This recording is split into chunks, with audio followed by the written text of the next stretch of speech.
The last will be first, and the first will be last. Parables are often baffling, and this is a particularly tricky one, so it is helpful to have Jesus explain it. Or rather, it would be helpful if this pithy little proverb actually captured the narrative message of the story it bookends. Instead, there seem to be multiple messages here, and the story keeps changing. Yes, the workers come to the vineyard at different times. And yes, they do get paid in the reverse order of when they came. Except this great reversal that Jesus talks about can't really be signified by the order in which they cut the checks, can it? I mean, that's just a little bit underwhelming. Besides, if this is indeed the story's point, its characters seem to have missed the memo. The landowner says to his manager, "Call the laborers and give them their pay, beginning with the last and then going to the first." This is the early bird workers' cue to get mad that the Johnny-come-lately folks are being paid first. And they do get mad, but not so much about the order of payment. Instead, they think they should be paid more, not first. So the story abruptly stops being about reversing the first and the last and starts being about equality and how people don't always like it. Now, the workers here do have a point. Wages reward work. This is a time-tested system that everyone, those who hire and those who work, fully understands. Expectations are set. But this landowner has a different idea. And it's the equal wages he pays, not the order in which he pays them, that are the real scandal here. They present a serious threat to the order of things. The last are first, but the first are still pretty much first as well. It's an all-way tie. No one's material well-being is threatened. The threat is to the ranking system itself. Of course, the workers do have to show up at some point in order to get paid. So it seems like the landowner should defend his wage structure by appealing to some sense of membership, of being inside. You all showed up. No one is last in this vineyard. But that is not what the landowner says, is it? He doesn't bother to explain to the workers how his wage structure is right or good. Instead, he tells them that it's none of their business. I choose to give to this last the same as I give to you. Am I not allowed to do what I choose with what belongs to me? This is the next surprising turn in our story.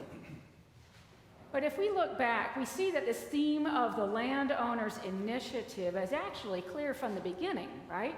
He's not a passive employer reviewing applications that come in and hiring people who bother to show up and then letting them hustle for overtime and promotions. No, 5 times he goes out to find people, actively seeks them, and invites them to come work for a fair day's wage. And to our surprise, this is what the story is about. Not a reversal of first and last, and not about equality among those who come inside. Rather, it is about the landowner's choice and desire to give each worker enough to meet their needs. This is about God's nature.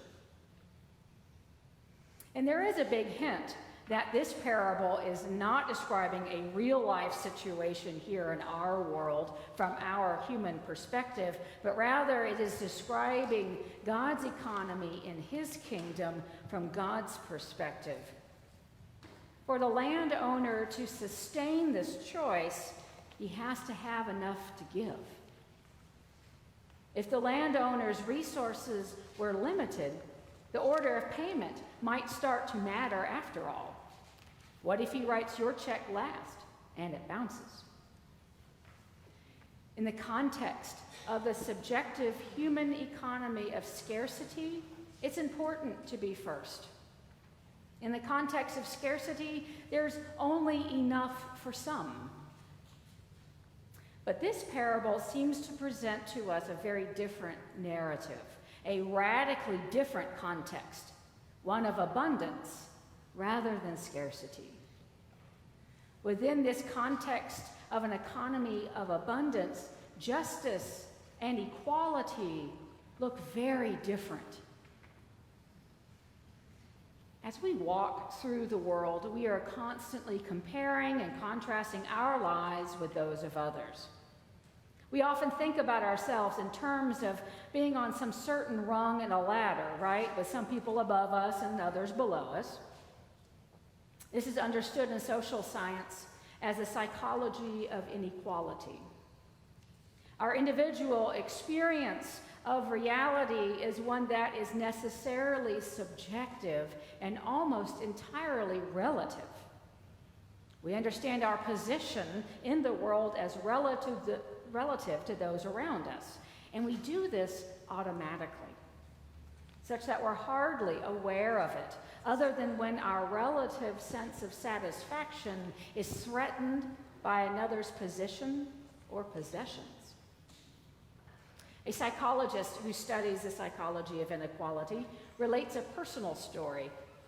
When in the 4th grade, he had his first visceral experience with this awareness of inequality.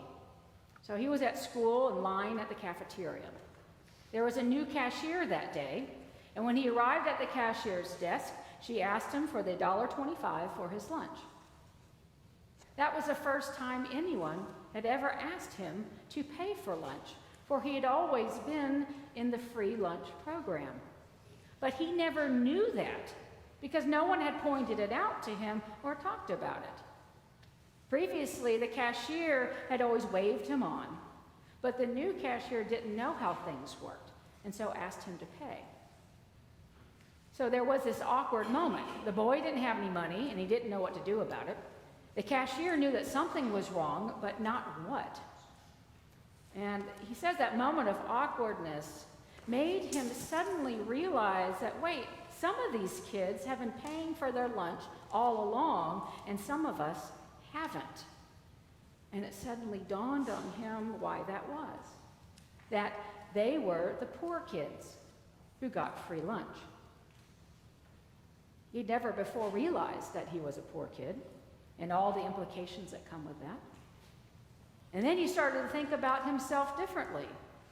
He started seeing his friends and peers differently. Suddenly, this relative difference between him and the other kids in the free lunch program versus those who paid for their lunch loomed large.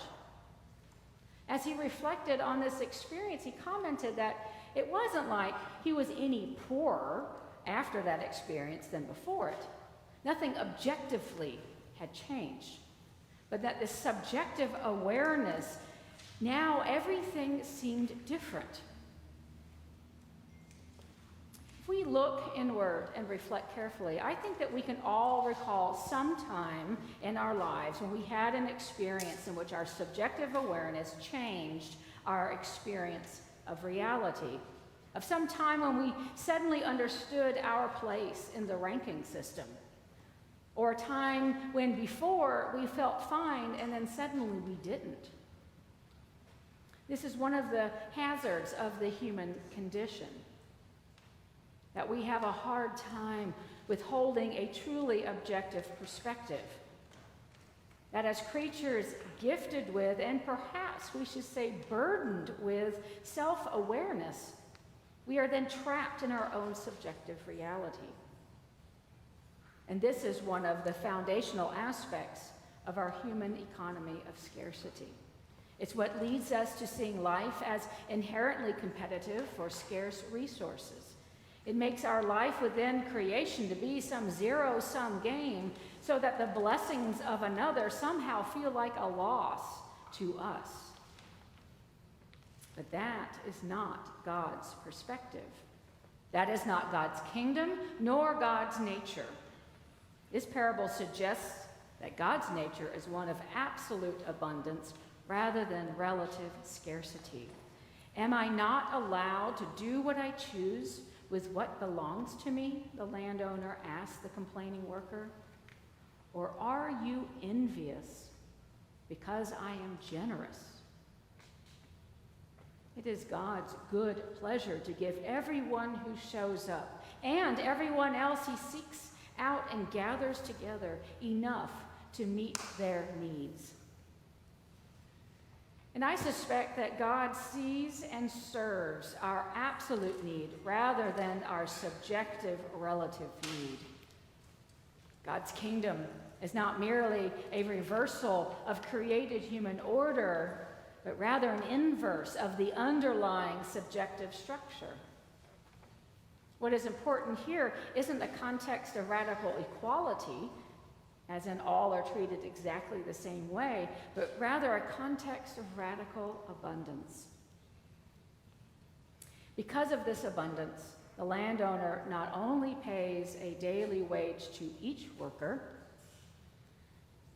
but this landowner also repeatedly seeks out new workers to join him. Over and again, he went to the marketplace and called for laborers and brought them in. So I wonder, what if the landowner went out a sixth time after it was long dark and all the work had been done? What if he took a bottomless sack of money and just walked around town handing it out? Would this change the story's ending? I suspect not.